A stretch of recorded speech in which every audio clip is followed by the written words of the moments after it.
pessoal, aqui é o professor Eric Alves e este é mais um vídeo do nosso curso de Direito Administrativo. Então lembrando, nós estamos tratando do assunto contratos administrativos e o assunto de hoje é cláusulas exorbitantes, a segunda parte desse assunto, tá bom? Vamos iniciar agora, então, tratar do tema fiscalização do contrato. Vem aqui comigo no slide, por favor. Tá aí, cláusulas exorbitantes, parte 2. Fiscalização do contrato, pessoal, também é uma cláusula exorbitante que está prevista lá no artigo 58, inciso 3, da Lei de Licitações e Contratos. Por essa cláusula, a lei, ela determina que a administração, ela indique um representante, né, ela designe um representante para fiscalizar a execução do contrato. Então, vem aqui para mim, por favor. O fiscal do contrato, então, pessoal, que é esse representante designado pela administração, qual que é a função dele? A função dele é verificar se o contratado, né, se a empresa ou particular contratado, ele está executando corretamente aquilo que foi avançado lá nas cláusulas do contrato. Então ele vai verificar se o serviço está sendo corretamente executado, se os materiais estão sendo entregues em dia, se esses materiais que estão sendo entregues eles estão dentro das especificações exigidas no contrato. E o que realmente caracteriza essa cláusula exorbitante? É que o fiscal do contrato, né, nessa sua função de fiscalização, ele pode exigir, né, do contratado que ele adote as providências cabíveis para corrigir eventuais desvios aí no cumprimento do contrato, tá? Então, o fiscal do contrato, ele possui essa prerrogativa de fazer esse tipo de exigência ao contratado. Por isso é que essa fiscalização é considerada uma cláusula exorbitante. Vamos voltar aqui para a tela, por favor? Então lá, a fiscalização do contrato, ela é realizada, como regra, pelo representante designado pela administração. Esse representante é um servidor, né? Um servidor público capacitado para desempenhar essa função, ou seja, um servidor que entende, que é especialista ali no objeto do contrato. Só que a lei, olha só, bastante atenção, a lei ela permite que a administração ela faça a contratação de terceiros para auxiliar o representante designado pela administração. Então, vem aqui para mim, por favor. Então, se o contrato, né, que está sendo fiscalizado for um contrato com um objeto mais específico, um objeto bastante técnico, que não tenha algum representante capacitado para bem desempenhar essa fiscalização, a lei permite que a administração faça a contratação de terceiros. Para quê? Para desempenhar essa função de fiscal do contrato, tá ok? Vamos seguir aqui na tela. A lei diz, pessoal, que o não atendimento das determinações do fiscal do contrato enseja a rescisão unilateral do ajuste, tá? Sem prejuízo das sanções cabíveis. Então, novamente, essa característica compulsória, né, da fiscalização, que ele possui esse poder, né, de fazer determinações, de requerer ajustes, inclusive fazer a paralisação do contrato, é que caracteriza essa prerrogativa, essa cláusula exorbitante. Tanto é que o não atendimento das determinações do fiscal enseja rescisão unilateral do contrato por parte da administração, sem prejuízo das sanções cabíveis. Outro ponto importante, pessoal, é que se as decisões ultrapassarem sua competência, ou seja, se as providências necessárias para corrigir a execução do contrato ultrapassarem a competência do fiscal, ele deverá solicitar tais providências a seus superiores em tempo hábil, tá? Então, vem aqui para mim. Então, por exemplo, se para corrigir a execução do contrato, né, o fiscal verifique que vai ser necessário promover algum ajuste ali nas cláusulas, nas próprias cláusulas do contrato, então é o tipo de providência que já escapa à sua competência. Então ele deve solicitar isso a quem? A autoridade competente para promover ajustes ali no contrato, tá ok? Então o fiscal, ele tem sim aquela prerrogativa, mas de solicitar, de determinar providências ao contratado, mas desde que isso esteja compreendido ali no âmbito das cláusulas do contrato. Se alguma providência ultrapassar aquilo que está previsto ali no contrato, então o fiscal aí ele já deverá solicitar as providências aos seus superiores e a lei diz que essa solicitação deve ser feita em tempo hábil, beleza? Vamos voltar aqui para a tela. Outro ponto bastante importante aqui nesse assunto é que a fiscalização da administração, ela não exclui a responsabilidade do contratado pelos danos causados a terceiros, tá? A fiscalização não exclui a responsabilidade do contratado pelos danos causados a terceiros. Então, vem aqui para mim, tá? A responsabilidade pelos danos causados a terceiros em decorrência da execução do contrato é de quem? É do contratado, tá? Então, o contratado, se ele executou mal o serviço, por exemplo, isso causou um acidente e esse acidente causou dano ao terceiro, e esse acidente foi provocado por culpa, né, do contratado, culpa ou dolo do contratado na má execução do contrato, ele depois não poderá alegar que, não, a administração estava me fiscalizando, tinha lá um fiscal do contrato que estava olhando, fiscalizando, avaliando toda a execução e ele não falou nada, mesmo assim o acidente aconteceu. Então a culpa não é minha, a culpa é da administração também. Não, não é isso, tá? Então a lei diz bem claramente que a fiscalização efetuada pela administração, ela não exclui a responsabilidade do contratado, tá? Essa responsabilidade é do contratado e não da administração, beleza? Vamos prosseguir? Finalizamos então a cláusula a respeito da fiscalização do contrato. Vamos partir aqui para a próxima, que é a aplicação de sanções. Está prevista aqui no artigo 58, inciso 4 da Lei 8.666.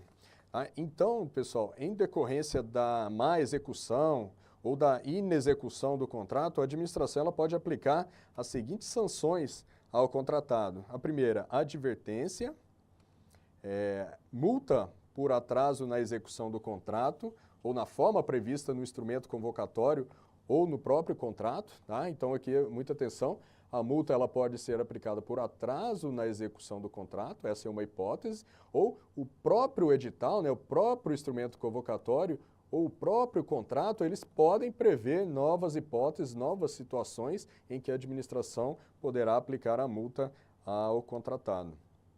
Outra sanção é a suspensão temporária de participação em licitação e impedimento de contratar com a administração, tá? Suspensão temporária.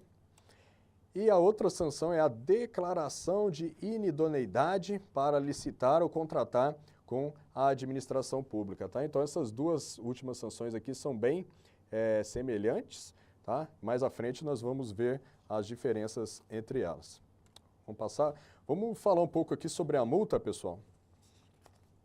A multa, ela pode ser acumulada com as demais sanções. Então, corta aqui para mim. A multa, está previsto lá na lei de licitações que a multa ela pode ser aplicada de forma acumulada com as demais sanções, tá? Então, a administração pode aplicar ao contratado, por exemplo, advertência e multa, multa e suspensão temporária, multa e declaração de inidoneidade, tá? Detalhe é que a multa é a única sanção que pode ser acumulada com as demais, tá? Então, por exemplo, a administração não pode aplicar a mesma empresa, em decorrência do mesmo contrato, por exemplo, suspensão temporária e declaração de inidoneidade, tá? Essas duas sanções não podem ser acumuladas, apenas a multa pode ser acumulada com as demais, ok? Vamos voltar aqui. A administração, a lei também diz que a multa, pessoal, ela pode ser descontada das garantias oferecidas pelo contratado, desde que prestada mediante caução em dinheiro ou título público, e também dos pagamentos devidos ao contratado, tá? Então, se a administração ela aplicar a multa ao contratado ele não efetuar o pagamento de forma espontânea, a própria administração poderá efetuar o desconto do valor correspondente à multa, de onde? Das garantias, né? Desde que essas garantias tenham sido oferecidas em caução, né, em dinheiro ou título público, ou dos pagamentos devidos ao contratado, tá? Então, vem aqui para mim, por favor.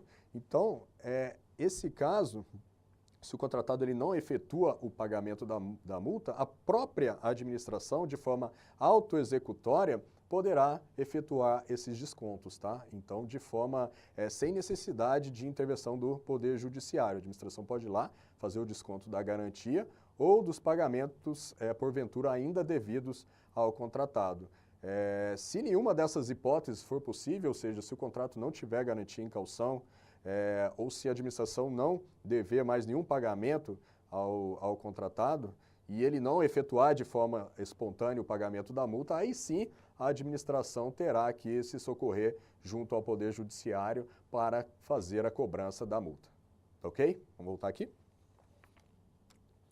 Vamos tratar agora das diferenças, né, entre as sanções suspensão temporária e declaração de inidoneidade. Então, corta aqui para mim.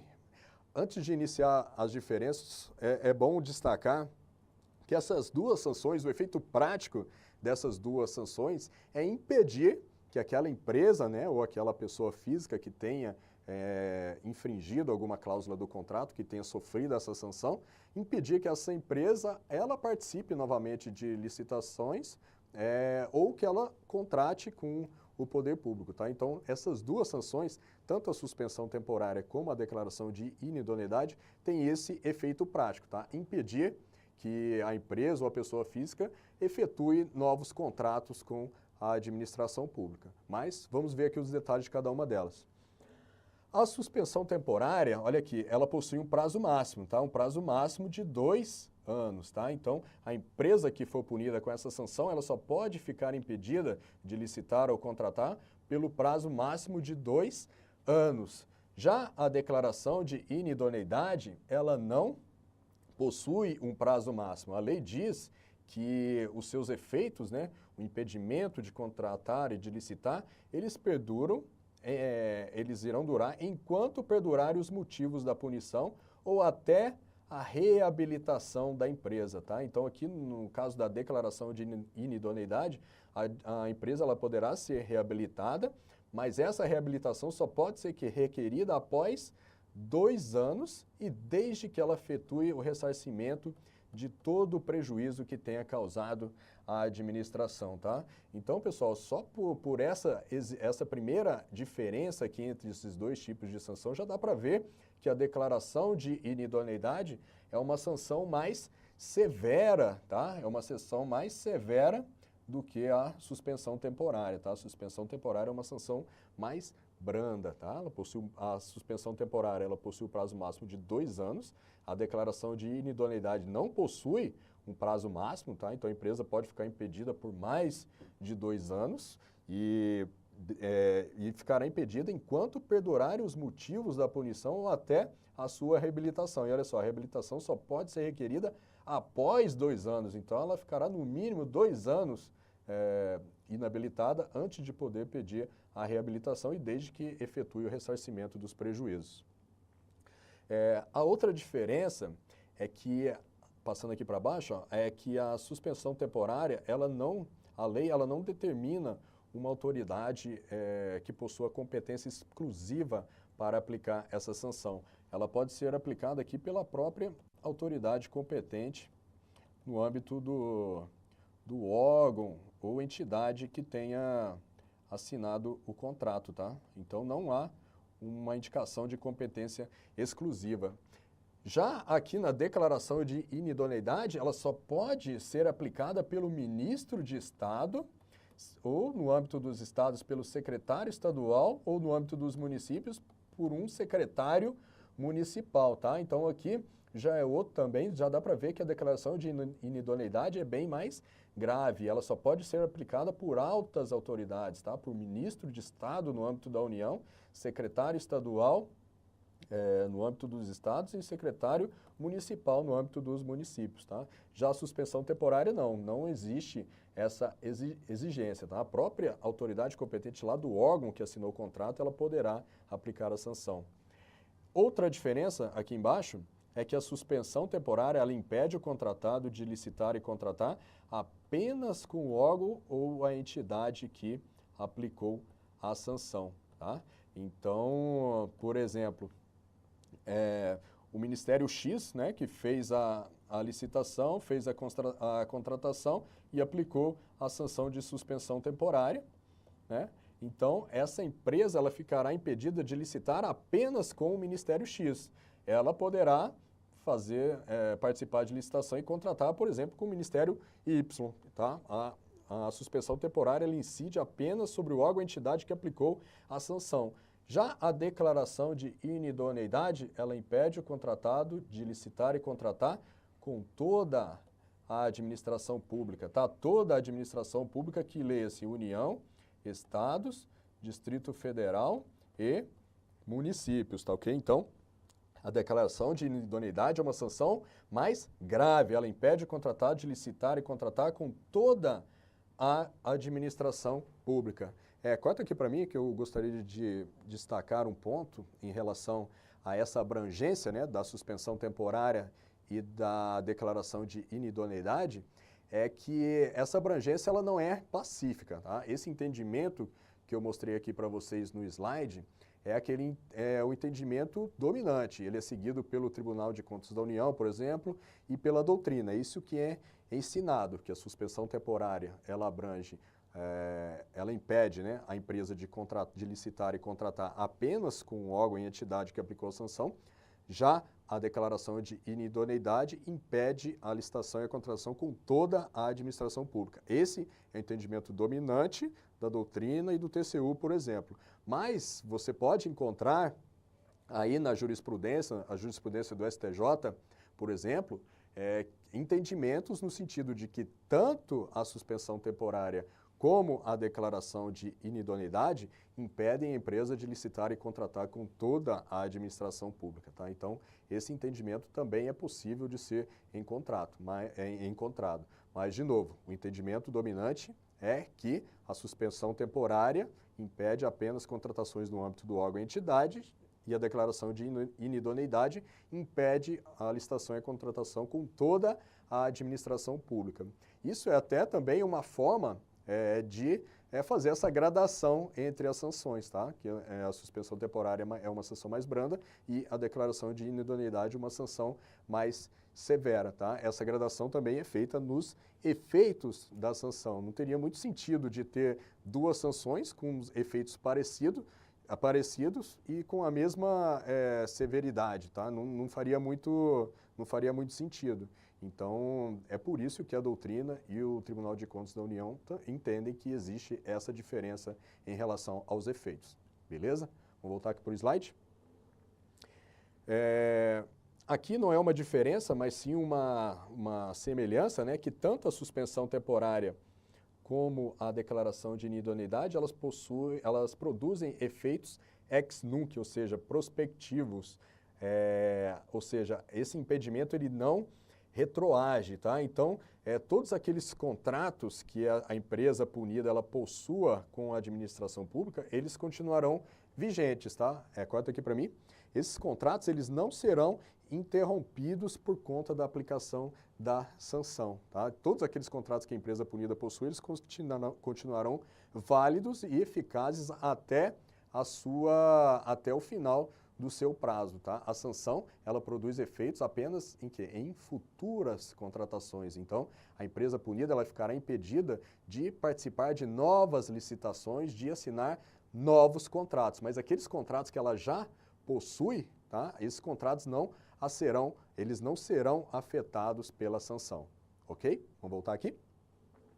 E outra diferença, tá? Uma diferença sutil, mas que está lá na lei, é que, é lógico, né? Antes de aplicar a sanção ao contratado, a administração deve sempre proporcionar o direito de defesa, tá? E a lei diz que para a suspensão temporária, o prazo de defesa é de 5 dias úteis. Então, o contratado ele possui 5 dias úteis para fazer a sua defesa. Já na declaração de inidoneidade, esse prazo para a defesa que o contratado possui é de 10 dias, tá ok? 10 dias corridos, não dias úteis, tá ok? Então, uma diferença aí entre as duas sanções. Por fim, mais um detalhe é que todas aquelas sanções, tá? Considerando ali advertência, multa e também a suspensão temporária e declaração de inidoneidade, elas são aplicadas como regra pelo quê? Pela inexecução ou má execução do contrato. Mas a lei, pessoal, ela traz algumas hipóteses específicas aqui em relação à suspensão temporária e à declaração de inidoneidade. Então, a lei de licitações, lá no seu artigo 88, ela diz que essas duas sanções, elas também podem ser aplicadas aos contratados que tenham sofrido condenação definitiva por praticarem por meios dolosos fraude fiscal no recolhimento de quaisquer tributos, aos contratados que tenham praticado atos ilícitos visando frustrar os objetivos da licitação e aos contratados que demonstrem não possuir idoneidade para contratar com a administração em virtude de atos ilícitos praticados, tá? Então, essas três hipóteses aqui são aplicadas exclusivamente à suspensão temporária e à declaração de inidoneidade. Tá ok, pessoal? É isso que eu tinha para passar para vocês nesse vídeo a respeito das cláusulas exorbitantes. Lembrando que ainda teremos mais um vídeo para tratar desse assunto. Espero vocês lá. Um abraço.